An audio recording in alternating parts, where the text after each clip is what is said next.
Hello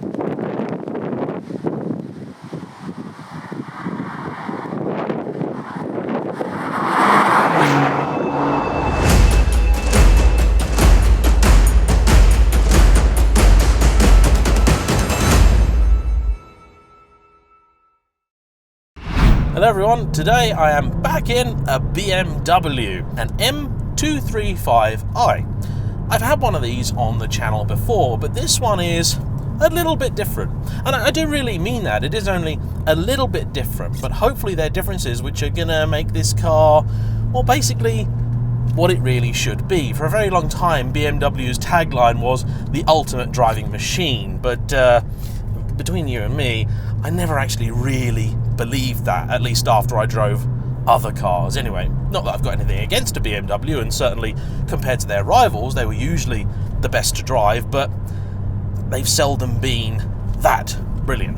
Anyway, what's been done to this car? Well, nothing engine-wise, at least so far, nor exhaust-wise, so it's going to sound and go pretty much the same way as these cars regularly do. Now, you know what? Before I came and did this review, I haven't even bothered refreshing my memory about the performance numbers and all that stuff of the car, because honestly, it's just not that important. Certainly not today. This car has, shall we say, adequate performance. Now, what has been changed on this car are things that will help improve the handling and basically just make it a little bit more enjoyable to drive and make it the sort of halfway house towards a full M2 that this car's owner Connor would like it to be. Now, the main changes made to this car are the fitment of a Bird's suspension kit and a Quaife limited slip differential at the back. On top of that, you have M4 lower control arms and tension bars at the front and Powerflex subframe inserts at the rear. You've got a couple of spacers, none of which are that silly, and the car is currently shod with Pilot Sport 4s, not 4Ss. And that's about it. Now, if I was any kind of professional, this is the point where I would tell you how much all of this work has actually cost to do. Except it seems in my excitement I actually forgot to do that on the day, so sorry about that. Now, Birds are happy to supply you the parts for you to fit yourself or have fitted at a garage of your choice, or they will fit them for you. This car's owner did a bit of both. He had them fit the Quaife limited slip differential, and he did the rest himself.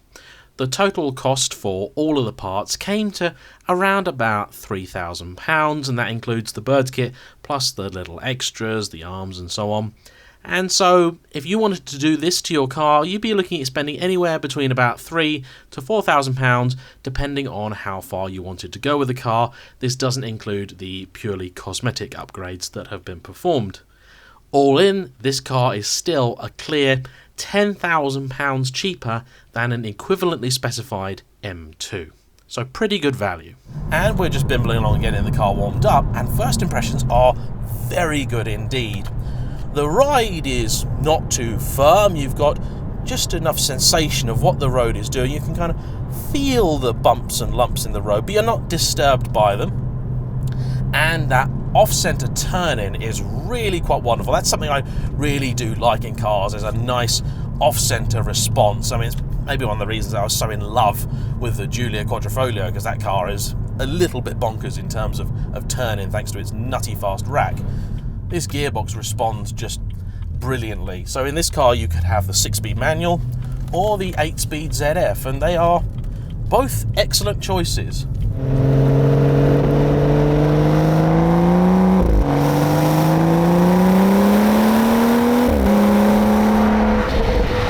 One thing that's quite amazing is actually this car doesn't feel that quick compared to, say, the M140s and the 240s that came after. Those are just so ludicrously torque heavy. It's at times a little bit scary, and this car, not so much.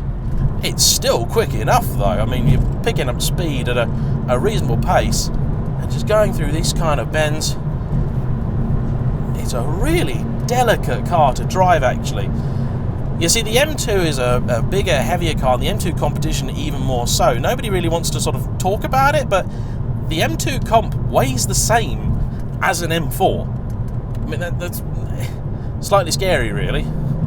The roads are sort of semi-damp here, so in a straight line you're not struggling for traction at all.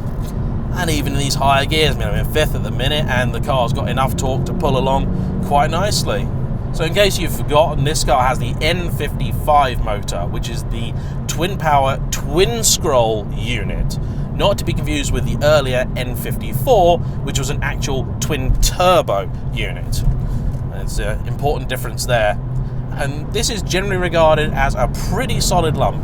I mean, this is a tricky bit of road here, and you just feel there, as we just go over that crest there, the back end just steps out just a little bit. You can feel the diff kind of doing its thing, and it's just working well. Now, I actually have the traction control fully off now, and you can just feel the back end just wagging just a little bit. Now, one thing to remember is the fact that this car is on fairly narrow rear tyres, so they are only 245s. But it does give this car a delicate balance. It means that you are going to be able to play with it at slightly lower speeds. I think the car definitely needs a little bit more of a kick from the exhaust. That would certainly help it a lot, or perhaps even some intake modifications to get it sounding more like that straight six that we all know and love. But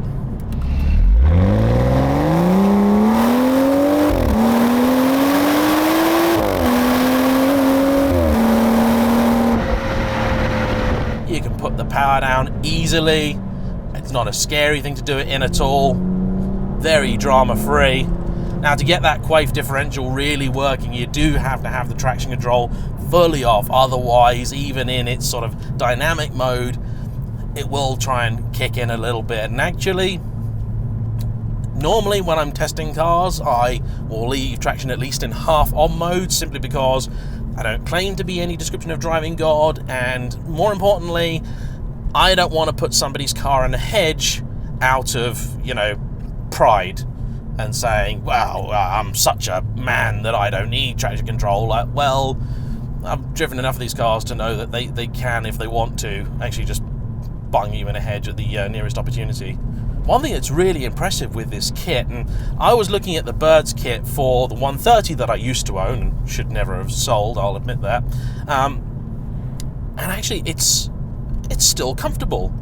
The ride is on the busy side, I'll say that, but once you get on the move, once you're at sort of slightly higher speeds, it is really very pleasant.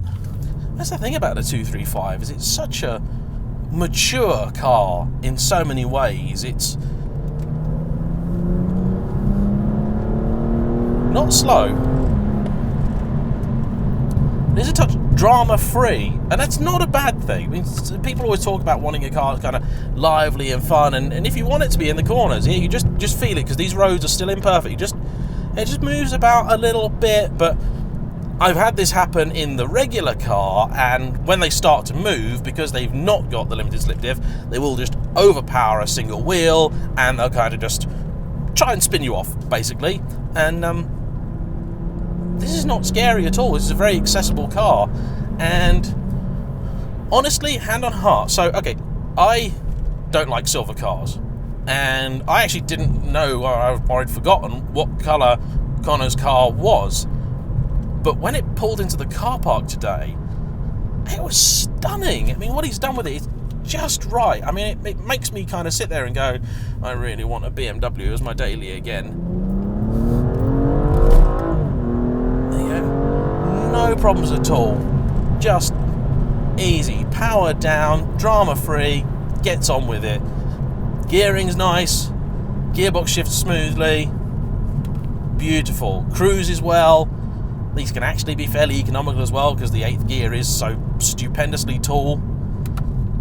It just does what I want it to. And these are pretty demanding roads as well. There's no accident that kind of Lotus cars handle so brilliantly, because they spend all their lives being pounded up and down these exact roads. And okay, this car is no Lotus. I mean, the steering doesn't quite weight up in the same way, but actually this is some of the best steering that I've encountered in a BMW in quite some time. I mean, it's honestly probably every bit as good as my E92 M3, and that's had a lot of work done to it. It's just easy, but also enjoyable. It's a tough balance to strike. You can get cars that are really easy to go fast in. I've driven a lot of Audis that fit that description, you know, where they just basically put your foot down and go, and there's not much involvement, but to have a car that you can go fast with ease, but that's also enjoyable to drive, that's a fair trick to pull off. And I would say the people at Birds have absolutely done it. I feel even worse about selling my 130 now. Great. Well, there you go. That's all we've got to say about this. If you've got an M235i and you're thinking about upgrading to an M2, I'd go and test the Birds 235 first, because honestly, I think going to the M2 is maybe just wasted money. Unless you're a real track slag, just get this. It looks awesome, it drives nicely, it handles well, it steers well. It's a BMW. Job done. Thanks for watching, everyone. I'll catch you on the next one. Please like, comment below, subscribe, and we'll see you soon. Bye bye.